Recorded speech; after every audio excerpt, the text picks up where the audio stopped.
I want you to take the card and I want you to put it on your forehead and take a card, any card.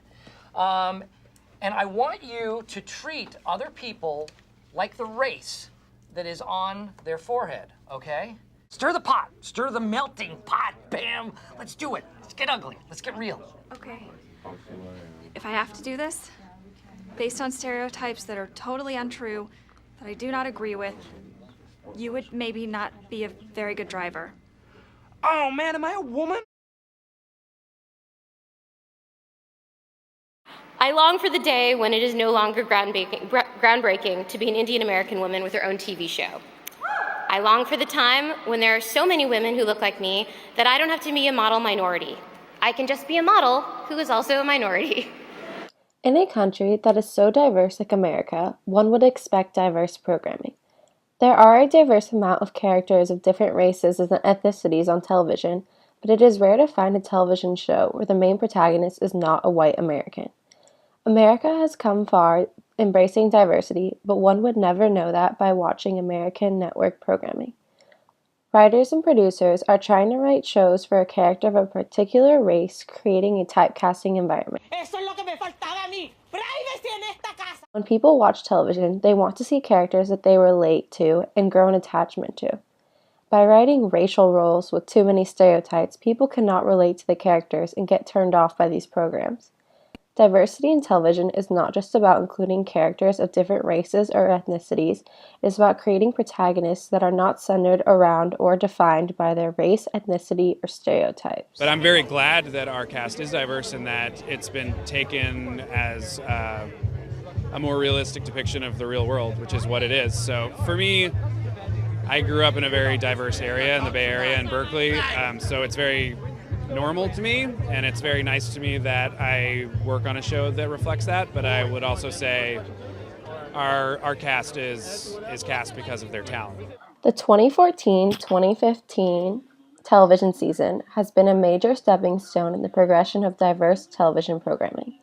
With the success of ABC's family sitcoms, the network added Blackish and Fresh Off the Boat to the lineup.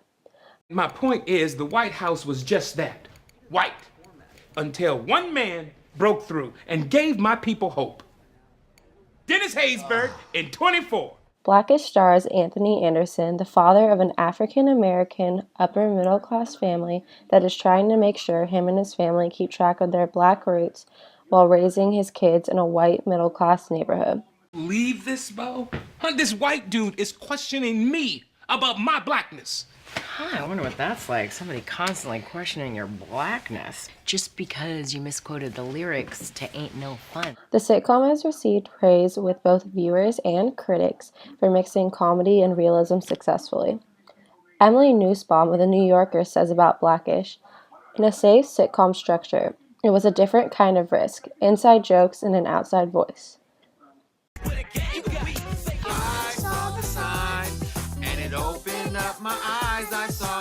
Fresh Off the Boat premiered in the middle of the television season. The show is based off of celebrity chef Eddie Huang's book, Fresh Off the Boat, a memoir. The show is told through a young Eddie's point of view.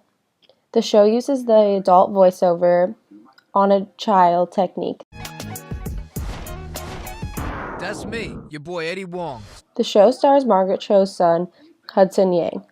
Ironically, the first and only attempt at an Asian American sitcom was Margaret Cho's All-American Girl, which was canceled after only one season. Audiences and critics are loving the realism and diversity the show is bringing. In case you guys didn't know, Fresh Off the Boat already premiered on ABC, so today's video is going to be about specific scenes or themes from that episode that we particularly relate to. Linda, what'd you think about the first episode? No, I really liked it. It was like so relatable. I was like watching myself, basically. Jane and Rafael are about to cross paths again, and the reason why is something straight out of a telenovela. Jane the Virgin is a soap opera that is the American version of a Venezuelan telenovela that premiered on the CW in fall of 2014. The CW is not the biggest network on television, but that hasn't stopped the show from getting praise and viewers. Gina Rodriguez plays Jane, a young Latino-American woman who sticks to her heritage by saving herself until marriage but accidentally gets artificially inseminated. Time magazine during a doctor's appointment, by saying, resulting in a pregnancy. It's culturally specific, and by that I don't just mean it's a show about Latino Americans. It is, and the diversity is welcome on TV, but it also has a very particular feel for things like Catholic culture in the 21st century. Gina Rodriguez praises the show's writers by telling the New York Times, "For once I was reading a script where they weren't talking about my ethnicity. They weren't putting a Puerto Rican flag on my shoulder. They weren't putting a taco in my hand." Gina went on to win the CW its first ever Golden Globe this year by winning Best Actress. The nomination alone was a win for me because it allowed our culture, it allowed Latinos to see themselves in a beautiful light. It allowed them to see themselves where we all desire to be, invited to the same party. So for me, the win meant everything, and it meant a lot more than just me. Empire and How to Get Away with Murder have been this year's hottest shows. Both shows have African American leads. The shows both had the same amount of viewers during their premiere, but Empire won the battle by its season finale. How to Get Away with Murder is another Shonda Rhimes masterpiece that has an African American woman lead, but also has strong characters representing different races, genders, ethnicities, and sexual orientations. Vanity Fair responds to How to Get Away with Murder by saying, "In many ways, it's the boldest, nerviest show on television at the moment, and it's on ABC." What the phasing?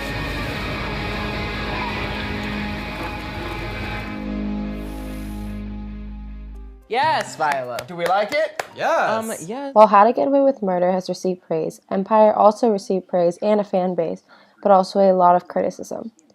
Empire is an example of a show that balances the line of stereotypes and accurate portrayals of African Americans. The average African American does not murder, steal, deal drugs, or do jail time. The main character, Lucius Lyon, is the stereotypical thug businessman. He is the father of 3 children. Lucius is homophobic towards his gay son, he is racist, and kills people. Empire does play out stereotypes of African Americans in the music industry, but it also has original characters. For example, the oldest Lion son, Andre. For half of the first season, Andre is the college-educated, clean-cut businessman that is supposed to take over the record company after his father. Near the end of the season, Andre's struggle with bipolar disorder is revealed. Andre's carefree, baby. And Andre is no longer the stereotyped, clean-cut son. He has a villain side to him that causes problems for him and his family. Mindy is funny, she is smart, she's self-deprecating, she fights stereotypes. For instance, she's Indian, but I have never once seen her dancing like this with 200 other women at the end of a movie, though I would like to. Diversity and realism are the new trend. The 2014-2015 television season success is the proof. With Netflix and Amazon Prime now creating original programming, the networks are being forced to try something new. And also just how bit large the landscape is now. Like, there's so much good television that maybe, I mean, again, we're all speculating here, but like maybe that's a piece of it too, is like we just want, you know, the talent that we want regardless of what they look like or where they come from. No, I think so we can stay competitive with all these other great TV shows. So it's up, but at the end of the day, it's all good. It's really good. Diverse shows of different genres have all been successful all over cable networks. The key to the success of these shows is realism.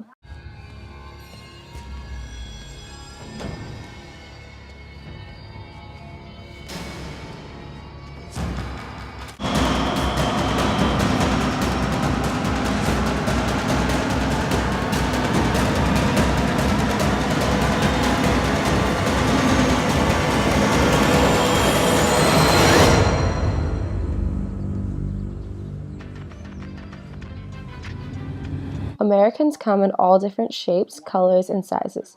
People want to see characters they relate to and be able to relate to their situations. You talk about fairness and justice like it's available to everybody. It's not. That man standing over his son's body thinks he knows he's going to end up in one of 2 places, a jail cell or a drawer in the morgue. And to hell, if I can't look him in the eye and tell him he's wrong, I can't fix this. Writers are starting to write scripts blindly by not creating scripts and roles for one certain race or ethnicity in mind for the roles. Realism and diversity are the cause of the success of shows such as Jane the Virgin and Fresh Off the Boat. Jane the Virgin does not have the stereotypical Latina woman who is loud and starts muttering in Spanish when she is angry. Fresh Off the Boat is based off of real experiences of an Asian American with comedic parts written into it. I miss the Taiwanese markets back in DC. They make me feel so calm.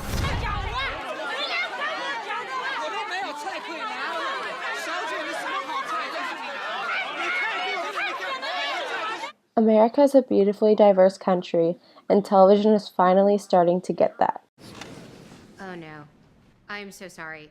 I thought this was a kickoff party? It said kickoff bash? Beginning of academic scholarship hangout?